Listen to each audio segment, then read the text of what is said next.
দর্শক, অনেকদিন থেকে শোনা যাচ্ছে বর্তমান অন্তর্বর্তীকালীন সরকারের ভেতরে থাকা অনেকেই নাকি আগামী জাতীয় নির্বাচনে অংশগ্রহণ করবেন। এই আভাসটা প্রথম দিয়েছিলেন উপদেষ্টা আসিফ মাহমুদ সজীব ভুঁইয়া।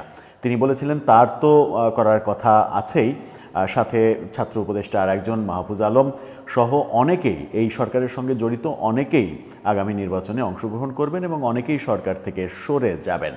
সেই কথাটা আবারও জোর দিয়ে পুনর্ব্যক্ত করলেন আসিফ মাহমুদ সজীব ভুঁইয়া। সাথে আমরা প্রেস সেক্রেটারি, প্রধান উপদেষ্টার প্রেস সেক্রেটারি শফিকুল আলমের ফেসবুক স্ট্যাটাসেও দেখলাম এটা নিয়ে তিনি কথা বলেছিলেন। গুঞ্জন আছে প্রেস সেক্রেটারি শফিকুল আলমও আগামী নির্বাচনে অংশগ্রহণ করবেন কিনা।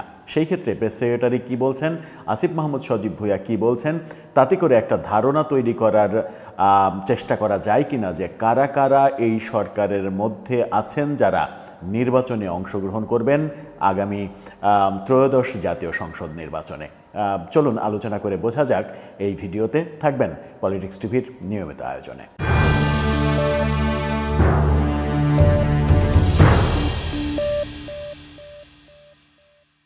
দর্শক, বলছিলাম আগামী নির্বাচন এবং আগামী নির্বাচনে সরকারে থেকেই নির্বাচনের প্রস্তুতি নিচ্ছেন অনেকেই। এই গোমরটা অবশেষে ফাঁস হয়ে গেছে। আসিফ মাহমুদ সজীব ভুঁইয়া যে বক্তব্য দিয়েছেন, যে মন্তব্য করেছেন, তাতে এটা পরিষ্কার হওয়া যায়। এবং এতদিন যে ধারণা করা হচ্ছিল যে দুইজন ছাত্র উপদেষ্টা শুধু নির্বাচন করবেন, সেই ক্ষেত্রে কোন দল থেকে নির্বাচন করবেন সেটাও নিশ্চিত নয়। মোটামুটি ধারণা করা যেতে পারে কোন দল থেকে নির্বাচন করবেন। কিন্তু এবার আসিফ মাহমুদ সজীব ভুঁইয়া বললেন যে আরও অনেকেই নির্বাচন করবেন। এই অনেকের মধ্যে কি উপদেষ্টারা রয়েছেন, কিংবা প্রধান উপদেষ্টার বিশেষ সহকারীরা রয়েছেন, নাকি কর্মকর্তারা রয়েছেন, কারা রয়েছেন? আসিফ মাহমুদ সজীব ভুঁইয়া কি বললেন? ইত্তেফাকের শিরোনামটা আপনি দেখে নিতে পারেন। সেখানে বলা হচ্ছে অন্তর্বর্তী সরকারের সঙ্গে যুক্ত অনেকেই নির্বাচনে অংশ নেবেন। কি বলছেন তিনি? সাংবাদিকদের সঙ্গে কথা বলার সময় তিনি এই কথা বলেছেন। দুই ছাত্র উপদেষ্টা ছাড়াও অন্তর্বর্তী সরকারের সঙ্গে যুক্ত অনেকেই বলেছেন, দুই একজন বলেননি, অনেকেই নির্বাচন করবে বলে জানিয়েছেন এই উপদেষ্টা সজীব ভুঁইয়া। আসিফ মাহমুদ বলেছেন, আমি নির্বাচনে অংশ নেব সেই ঘোষণা দিয়েছি। অর্থাৎ এখন আর তিনি কনফিউশন রাখছেন না, তিনি স্পষ্ট করেই বলে দিয়েছেন তিনি নির্বাচন করবেন। এবং কিছুদিন আগে ঢাকা 10-এ যে ধানমন্ডিতে তিনি ভোটার হয়েছেন, সেখানেই স্পষ্ট হয়ে যায় যে ঢাকা 10 থেকে তিনি নির্বাচন করবেন, যে আসনে বিএনপি তাদের প্রার্থী ঘোষণা করা হয়নি। সেই কারণেই গুঞ্জন আছে যে আসিফ মাহমুদ সজীব ভুঁইয়া এনসিপিতে যোগ দিচ্ছেন না, বিএনপিতে যোগ দিচ্ছেন এবং বিএনপি থেকে ঢাকা 10 আসনে নির্বাচন করবেন তিনি।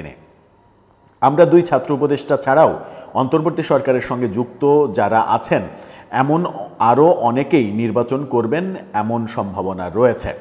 নির্বাচনে অংশগ্রহণের প্রস্তুতি হিসেবে তিনি বলেন, নির্বাচনে অংশগ্রহণ করার আগে পদত্যাগ করব এবং তারপরেই নির্বাচনে অংশ নেব, সেভাবেই প্রস্তুতি নিচ্ছে। অথচ সরকারের থেকেই নির্বাচনে অংশগ্রহণ করার সব কিছুই সাজিয়ে গুছিয়ে নিচ্ছেন, এই দৃষ্টান্ত আমরা দেখছি এবং এটা নিয়ে বহুবার আলোচনাও হয়েছে। তিনি বলছেন যে তবে বাকি সরকারি প্রক্রিয়া বা নির্বাচন সংক্রান্ত অন্যান্য বিষয়ে সরকারের উচ্চ পর্যায়ে আলোচনা সাপেক্ষে সিদ্ধান্ত নেওয়া হবে।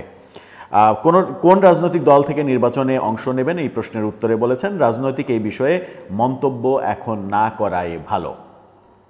ঢাকা উত্তর সিটি কর্পোরেশনের প্রশাসকের বিরুদ্ধে যে অনিয়ম এবং দুর্নীতির অভিযোগ উঠেছে, সেটা নিয়েও আসিফ মাহমুদ সজীব ভুঁইয়াকে প্রশ্ন করা হয়েছিল।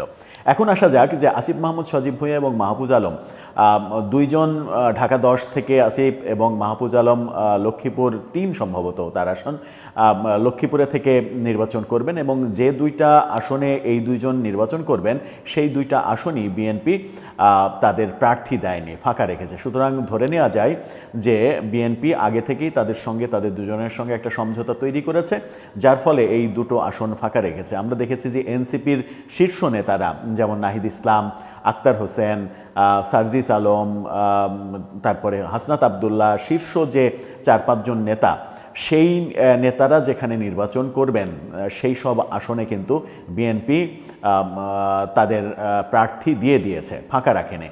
সুতরাং এখান থেকে বোঝা যায় যে এনসিপির সঙ্গে জোটের সম্ভাবনাটা কমে এসেছে এবং আসিফ মাহমুদ সজীব ভুঁইয়া এবং মাহফুজ আলমকে বিএনপি হয়তো তাদের দলের করে নিচ্ছে এবং সেই ক্ষেত্রে আগামী নির্বাচনের পর এই দুইজনকে সংসদে থাকার পাশাপাশি মন্ত্রিত্ব পেলেও অবাক হওয়ার কিছু থাকবে না। এখন আসিফ মাহমুদ সজীব ভুঁইয়া যে বলছেন যে উপদেষ্টা পরিষদে আরও অনেকে নির্বাচন করবেন, এই আরও অনেকে তারা কারা? আমরা যদি একটু নামগুলো বিবেচনা করি, যেমন প্রধান উপদেষ্টার প্রেস সেক্রেটারি শফিকুল আলম, তাকে নিয়ে গুঞ্জন শুরু হয়েছে যে তিনি নির্বাচন করবেন। আজকে ফেসবুক স্ট্যাটাস দিয়েছেন তিনি, গতকালকে ফেসবুক স্ট্যাটাস দিয়েছেন তিনি, দিয়ে যেটা বলেছেন সেটা হচ্ছে যে আমি নির্বাচন করছি না, এটাই আমার ঘোষণা।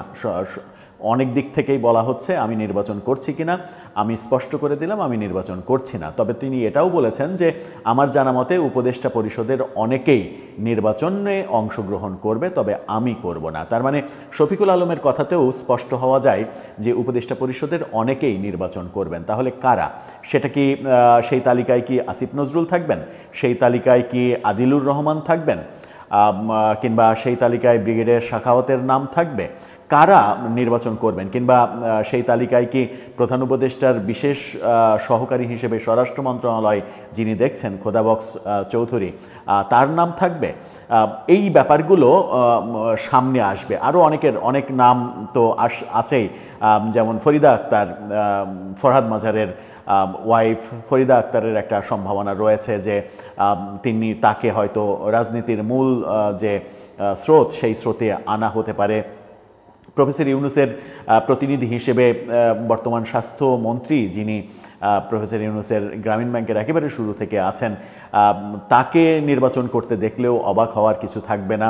তবে সেই তালিকায় যে প্রফেসর ইউনূস নাই এটা মোটামুটি নিশ্চিত করা যায়, কারণ সরকার চালাতে হলে তাকে তো থাকতেই হবে, তিনি নির্বাচন করার সুযোগ পাবেন না। কিন্তু নির্বাচন পরবর্তীতে বিএনপির সঙ্গে প্রফেসর ইউনূসের একটা সমঝোতা হয়েছে লন্ডন বৈঠকের পরে, এমন আলোচনা কিন্তু সমাজে ছিল এবং আছে। সেই সমঝোতাটা কি?